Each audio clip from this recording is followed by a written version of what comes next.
Welcome to my YouTube channel Madni Talimat. Please subscribe and press the bell icon for more videos. بسم اللہ الرحمن الرحیم۔ معزز سامعین کرام، اگر آپ استغفار کا اہتمام کرتے ہیں سوتے وقت، جاگتے وقت، اٹھتے بیٹھتے، جب بھی آپ کو فرصت ملتی ہے، چلتے پھرتے، حتیٰ کہ آپ تہجد کے وقت اٹھ کر استغفار کا اہتمام کرتے ہیں، لیکن اس کے باوجود مصیبتیں، پریشانیاں، ٹینشنیں ختم نہیں ہو رہی۔ ایک مصیبت جاتی ہے، دوسری آ جاتی ہے، ایک پریشانی ختم ہوتی ہے، دوسری پریشانی شروع ہو جاتی ہے، امراض ختم نہیں ہو رہے، دیگر معاملات ٹھیک نہیں ہو رہے، تو پھر ہمیں سوچنا ہوگا کہ ہم سے کہاں غلطی ہو رہی ہے، کیونکہ جو بندہ استغفار کرتا ہے ایسا ممکن نہیں کہ اسے اس کا فائدہ حاصل نہ ہو، اس کی پریشانیاں ختم نہ ہوں، اس کی ٹینشنیں ختم نہ ہوں، اس کی مصیبتیں دور نہ ہوں، اس کی فکریں ختم نہ ہو، کیونکہ استغفار ایسا بابرکت عمل ہے، ایسا بابرکت نسخہ ہے، وظیفہ ہے کہ جس کے بارے میں واضح طور پر اللہ تعالیٰ کا فرمان موجود ہے قرآن کریم میں، اور نبی پاک صلی اللہ تعالی وسلم کی درجنوں حدیثیں اس حوالے سے موجود ہیں کہ جو بندہ استغفار کرتا ہے اللہ تعالیٰ اس کی پریشانیاں، ٹینشنیں، مصیبتیں، بیماریاں ختم فرما دیتا ہے، اسے ہر فکر سے نجات عطا فرما دیتا ہے۔ حضرت ابن عباس رضی اللہ تعالیٰ عنہ اس حدیث کے راوی ہیں، نبی کریم صلی اللہ تعالی علیہ وسلم نے کیا فرمایا استغفار فرمانے والوں کے لیے؟ حضرت علیہ الصلوۃ والسلام فرمایا جو بندہ استغفار کی کثرت کرتا ہے اللہ تعالیٰ اسے ہر مشکل سے نکلنے کا راستہ عطا فرماتا ہے، اور نبی پاک صلی اللہ تعالی علیہ وسلم فرمایا جو بندہ استغفار کرتا ہے اللہ تعالیٰ اسے ہر فکر سے نجات عطا فرمائے گا، اور نبی کریم صلی اللہ تعالی علیہ وسلم فرمایا جو بندہ استغفار کی کثرت کرتا ہے اللہ تعالیٰ اسے ایسی جگہ سے رزق عطا فرمائے گا جہاں سے اس کا وہم و گمان بھی نہیں ہوگا، اسے خیال تک بھی نہیں ہوگا کہ مجھے یہاں سے رزق ملے گا، لیکن اللہ تعالیٰ استغفار کی برکت سے اسے وہاں سے رزق عطا فرمائے گا۔ تو جب آقا کریم صلی اللہ تعالی علیہ وسلم نے ارشاد فرمایا کہ استغفار کی یہ برکات ہیں کہ فکریں ختم، پریشانیاں ختم، پریشانیوں سے اور مشکلات سے نکلنے کا راستہ اللہ عطا فرمائے گا استغفار کرنے والوں کو، اور رزق میں برکت ہوگی، وہاں سے اللہ رزق عطا فرمائے گا جہاں سے وہم و گمان بھی بندے کا نہ ہو، تو پھر کیسے ممکن ہے کہ بندہ استغفار کرے اسے اس کی برکات حاصل نہ ہو؟ تو اگر استغفار کرنے کے باوجود آپ کو برکتیں اس کی حاصل نہیں ہو رہی تو پھر سوچنا ہوگا، ہمیں دیکھنا ہوگا کہ ہم سے کہاں غلطی ہو رہی، کون سی ہم غلطی کر رہے ہیں کہ ایسا بابرکت عمل کرنے کے باوجود ہمیں اس کے فوائد حاصل نہیں ہو رہے۔ حضرت حسن بصری رحمۃ اللہ تعالی علیہ آپ کے پاس چند لوگ آئے، ایک نے آ کر عرض کی حضور بارش نہیں ہو رہی، قحط سالی ہے، تو دعا فرمائیں کہ اللہ تعالیٰ بارش نازل فرمائے۔ تو آپ نے اسے کہا کہ اے سائل تو استغفار کیا کر۔ ایک اور شخص حاضر تھا، اس نے عرض کی حضور تنگ دستی ہے، رزق میں بے برکتی ہے، تو کوئی وظیفہ، کوئی نسخہ، کوئی عمل بتائیں کہ میں کیا کروں اللہ تعالیٰ میری تنگ دستی دور فرما دے، رزق میں برکت عطا فرما دے۔ تو آپ نے فرمایا استغفار کیا کر۔ ایک شخص حاضر ہوا، اس نے عرض کی حضور بے اولاد ہوں، دعا کریں اللہ تعالیٰ اولاد عطا فرما دے، تو آپ نے اسے بھی استغفار کرنے کا کہا۔ ایک اور شخص حاضر ہوا، اس نے کہ حضور فصل جو ہے وہ پیداوار میں کمی ہو رہی ہے، فصل جس طرح پہلے وہ پیداوار ہوا کرتی تھی اس طرح پیداوار نہیں آ رہی، فصل میں کمی ہے، تو حضور کوئی عمل بتائیں وہ کروں، اللہ تعالیٰ میرے رزق میں برکت عطا فرمائے، میرے فصل کی پیداوار بڑھ جائے۔ تو آپ نے اسے بھی کہا کہ تو استغفار کیا کر۔ اب وہاں ایک شخص موجود تھا، اس نے عرض کی حضور مجال تو نہیں پوچھوں لیکن یہ کیا معاملہ ہے، 4 لوگ آئے اور سب کے مختلف مسائل تھے، سب کی مختلف پریشانیاں تھیں، ایک بے اولاد تھا، ایک تنگ دست تھا، ایک بارش نازل نہیں ہو رہی، ایک کی فصل پیداوار نہیں دے رہی، لیکن سب کو آپ نے ایک ہی عمل بتایا کہ استغفار کیا کرو۔ حضور یہ کیا ماجرا ہے؟ تو آپ نے اسے کہا کہ اے سوال پوچھنے والے، تو نے قرآن نہیں پڑھا؟ تو نے اللہ کا فرمان نہیں پڑھا؟ رب تعالیٰ قرآن کریم میں ارشاد فرماتا ہے استغفروا ربکم انہ کان غفارا یرسل السماء علیکم مدرارا ویمددکم باموال وبنین ویجعل لکم جنات ویجعل لکم انہارا۔ اللہ فرماتا ہے گناہ بخشواؤ اپنے رب سے، بے شک وہ بخشنے والا ہے، اور پھر فرماتا ہے وہ کثرت کے ساتھ تم پر بارش نازل فرمائے گا، پھر وہ فرماتا ہے وہ تمہارے مال اور اولاد میں برکت ڈال دے گا، پھر وہ فرماتا ہے تمہارے لیے باغات بنائے گا اور تمہارے لیے نہریں جاری فرمائے گا۔ تو اللہ قرآن میں ارشاد فرما رہا ہے کہ جو بندہ استغفار کرے گا اللہ تعالیٰ اس کی اولاد میں برکت، اس کے رزق میں برکت، اللہ تعالیٰ قحط سالی دور فرمائے گا۔ تو مصیبتوں پریشانیوں سے نکلنے کا ایک بہترین وظیفہ ہے استغفار۔ لیکن اگر آپ استغفار کر رہے ہیں اور اس کے باوجود آپ کو اس کے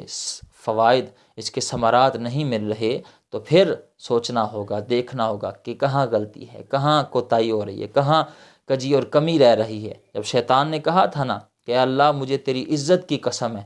کہ جب تک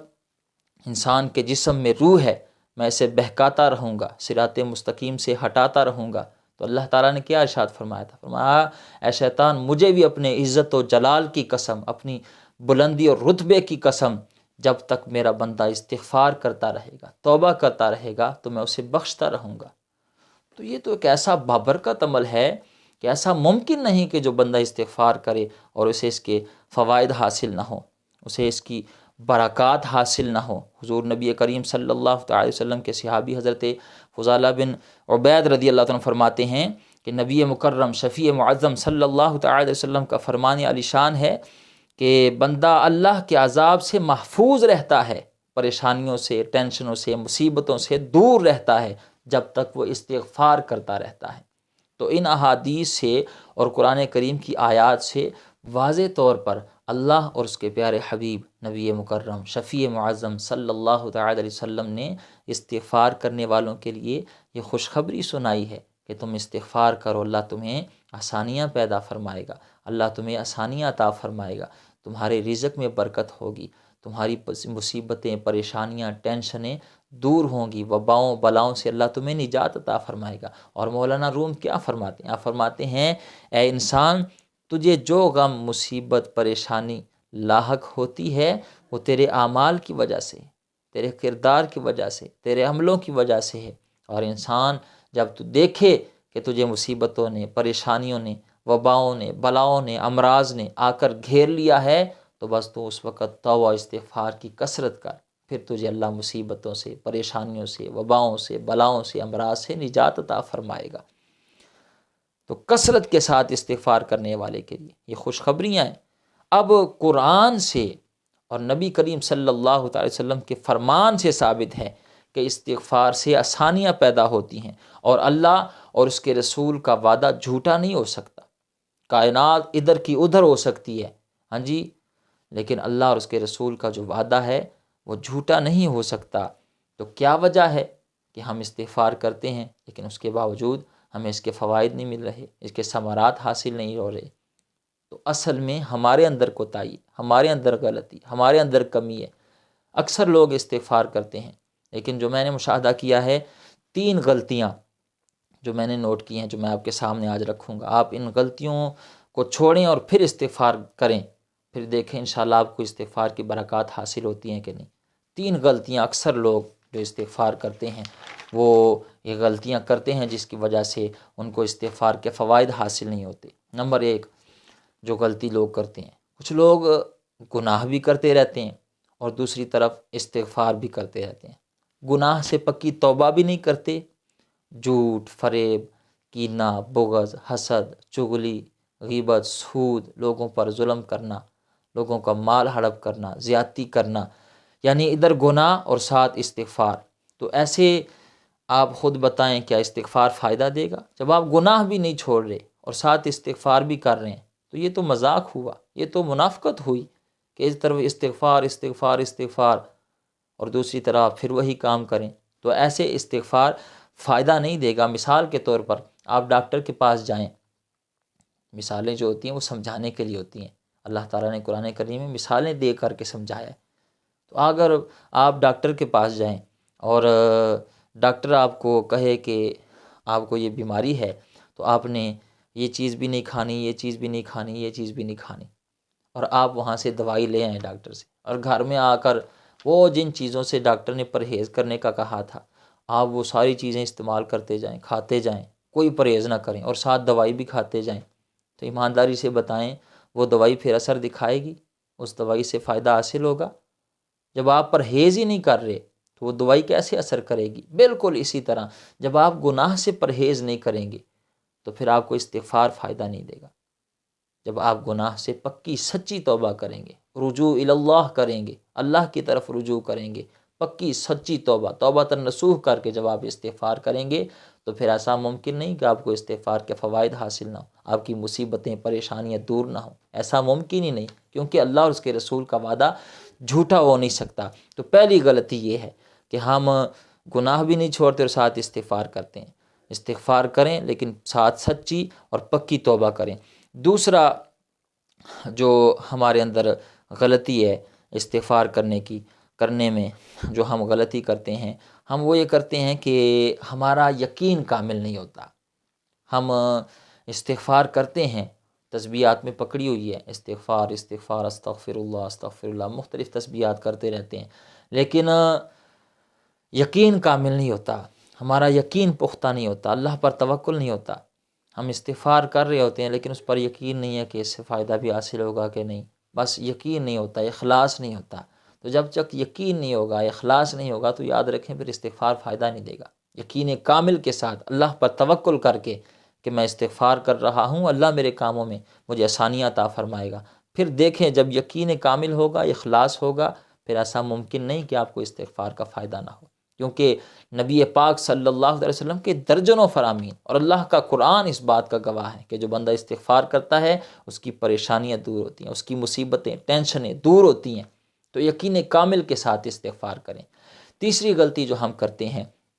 وہ یہ کرتے ہیں، میں اکثر دیکھا ہے کچھ لوگ چند دن بڑے ذوق شوق کے ساتھ استغفار کرتے ہیں، ہفتہ 10 دن، اس کے بعد چھوڑ دیتے ہیں، پھر سوچنے لگ جاتے ہیں کہ استغفار کا فائدہ ہی نہیں ہوا، میں نے 10 دن استغفار کی ہے اور اس کا فائدہ حاصل نہیں ہوا، تو پھر وہ چھوڑ دیتے ہیں۔ تو یاد رکھیں، مثال کے طور پر اگر آپ ڈاکٹر کے پاس جائیں اور آپ کو وہ دوائی دے 10 دن کی، 15 دن کی، اور آپ کو کہے کہ یہ ایک گولی آپ نے صبح کھانی ہے، ایک شام، اور یہ سیرپ روزانہ آپ نے ایک چمچ لینا ہے، تو انشاءاللہ آپ 10-15 دن میں ٹھیک ہو جائیں گے۔ ہاں جی، اور آپ گھر آئیں اور آپ سارا وہ سیرپ ایک ہی گھونٹ میں پی جائیں اور ساری گولیاں ایک ہی دم میں ساری کھا جائیں، تو کیا اس سے آپ کا وہ مرض ٹھیک ہوگا؟ وہ بیماری ٹھیک ہوگی؟ بالکل ٹھیک نہیں ہوگی، بلکہ ہو سکتا ہے اس کے ساتھ آپ کا مرض اور بڑھ جائے۔ ڈاکٹر نے کہا تھوڑی تھوڑی لیں، ہاں جی، صبح شام لیں، اور آپ نے وہ ساری ایک دن ہی ساری کھا لیں، تو اس سے مرض ٹھیک نہیں ہوگا، مرض تو اور بڑھ جائے گا۔ بالکل اسی طرح اگر آپ ایک دن بس صرف استغفار کر لیں، ہاں جی، جس طرح وہ شب برات کے موقع پر اور 27ویں شب رمضان کی جب آتی ہے تو ہم ساری رات عبادت میں گزار دیتے ہیں اور باقی دن کو پھر وہی معاملات، پھر وہی گناہ، تو ایسے نہیں ہوتا۔ آپ مستقل مزاجی کے ساتھ اللہ پر توکل کرتے ہوئے اور گناہ کو چھوڑ کر پکی سچی توبہ کر کے آپ استغفار کریں، پھر انشاءاللہ میں یقین کے ساتھ کہتا ہوں، آپ سے عرض کرتا ہوں کہ انشاءاللہ پھر آپ کو استغفار کا فائدہ حاصل ہوگا۔ پھر ایسا ممکن نہیں کہ آپ کو استغفار کا فائدہ نہ حاصل ہو، آپ کی پریشانیاں دور نہ ہو، آپ کی مصیبتیں دور نہ ہوں۔ امید ہے آپ بات سمجھ گئے ہوں گے۔ اللہ تعالی ہمیں عمل کرنے کی توفیق عطا فرمائے۔